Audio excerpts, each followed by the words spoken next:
There's something strangely intimate about pressing record for the first time. About sitting in front of a camera and deciding that instead of hiding behind pages, behind carefully edited paragraphs and curated language, you're going to let your voice exist in real time, unfiltered, slightly imperfect, breathing, blinking, maybe stumbling, but undeniably present. I think that's where I want to start. Not with credentials, not with a rehearsed elevator pitch, not with a highlight reel of achievements, but with the simple truth that this channel exists because I am tired of pretending that art has to be quiet in order to be profound, that writers have to be mysterious in order to be taken seriously, that vulnerability has to be packaged neatly in order to be digestible because the reality is that life is not neat. Trauma is not aesthetic, growth is not linear, and storytelling, at least the kind that actually changes you, is rarely polite. You're here whether you found this channel because you read one of my books, stumbled across a poem at 2 a.m. when your thoughts were louder than the world outside your window, or simply clicked on a thumbnail because the algorithm decided we could meet. I want you to know that what you're stepping into is not just a channel, but a conversation. Not just content, but a kind of unfolding, because I've spent years writing in solitude, years dissecting pain and memory and love and identity inside novels and poetry collections. What I realize is that the conversation does not end when the book is published. It actually begins there, and this space, this channel, even my Substack, is where I continue it out loud. My name is Nicholas Michael Matisse, and I'm a novelist, a poet, a storyteller who has always been slightly obsessed with the fragile architecture of human emotion, with the way silence can be louder than screaming, and with the way families shape us and fracture us and sometimes save us in the same breath.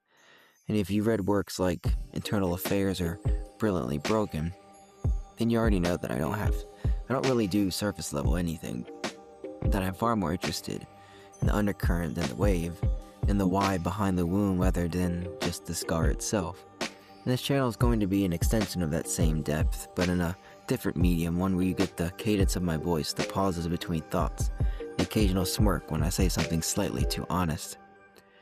I grew up in a generation that was told simultaneously to be seen and to be quiet, to curate and to confess, to brand ourselves while pretending we're not brands.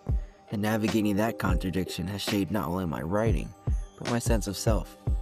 Because I've known what it feels like to live inside anxiety that doesn't announce itself politely, to carry complex trauma that doesn't always look dramatic from the outside but hums constantly beneath the surface, to love deeply and imperfectly and sometimes destructively, and to try to build something meaningful out of those fragments. And what I've learned through that process is that storytelling is not indulgent, it is survival. It is reclamation. It is a way of saying, this happened, this mattered, and I'm still here. So what this channel is going to be exactly, because I know that's the question hovering in the air right now, and I don't want to give you something vague and poetic and evasive. I want to be clear and confident about what you can expect, which is this. We're going to talk about writing, yes, but not in the sterile 10 steps to a bestseller way. We're going to talk about creativity as a discipline, an obsession, and doubt, and resilience. And we're going to dissect themes from my novels and poetry and explore the real-life experiences that shape them. We're going to have conversations about mental health, about the CPTSD that I deal with, and the way trauma embeds itself into language and relationships and ambition. We're going to explore love and identity and masculinity and softness and the tension between strength and vulnerability. And we're going to do it all without pretending that life fits into bite-sized motivational quotes. I want this to be a space where aspiring writers can feel both challenged and seen, where readers can feel invited behind the curtain, where people who have felt misunderstood or misrepresented can find language that resonates, and where I get to expand beyond the page without abandoning it, because the truth is, writing has always been my first language, but actually speaking, feels like the next evolution, and evolution uncomfortable often is, but necessary, and I'm going to ask my readers to grow with me through every book, every release, every chapter, new chapter of my career. Then I have to be willing to grow in public too. And there's something powerful about claiming your narrative in real time and saying that this is who I am, not a filtered person, not a marketing strategy, but a person who has built an entire body of work out of introspection and honesty. And I think that's part of what makes this channel both exhilarating and slightly terrifying, because there's no base button here, no revision process that stretches over months. There's just presence, and presence requires courage, and courage is something I've had to cultivate slowly and perfectly through the years of writing about things I once thought I would never say out loud.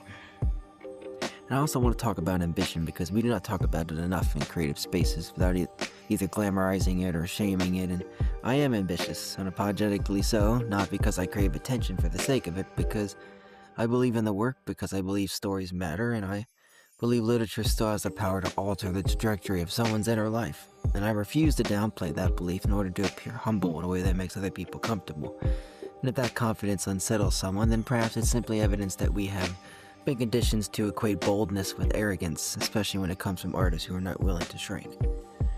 This channel will also document the process, the real process of being an independent author in this era of navigating publishing, marketing, community building, rejection, reinvention, of setting goals that feel almost audacious and then doing the work to reach them, because there is a myth that creative success is either accidental or effortless, and I am far more interested in dismantling that myth than perpetuating it, because behind every book launch and every milestone is 1,000 quiet hours of doubt and determination, and I think there's value in showing that and demystifying it without diminishing it.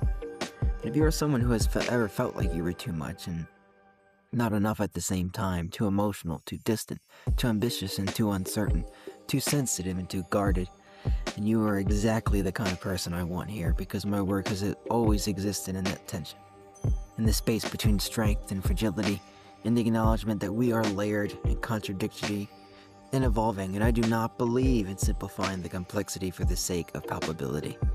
And yes, there will be lighter moments there too, because depth does not require heaviness at every turn. I have a sense of humor that tends to surface exactly when things get a little too intense, because sometimes laughter is not avoidance but relief. A reminder that we're still human, and even when we are dissecting our deepest wounds. And I think the best conversations balance introspection with lividity, honesty with warmth, intensity with ease.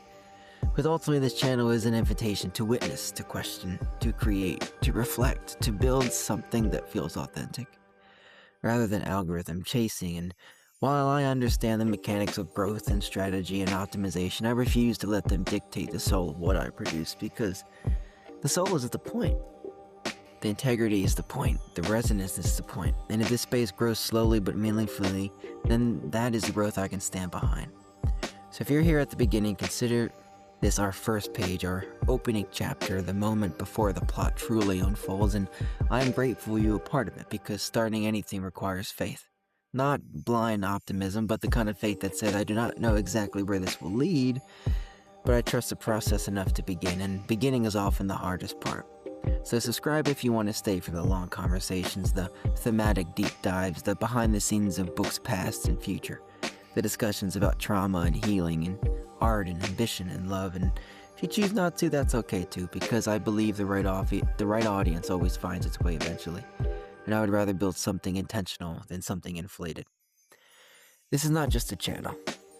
It's an extension of my voice, my work, my evolution. If you're ready for something thoughtful, something layered, something that doesn't rush to conclusion, but instead lingers in the nuance, then you're exactly where you need to be.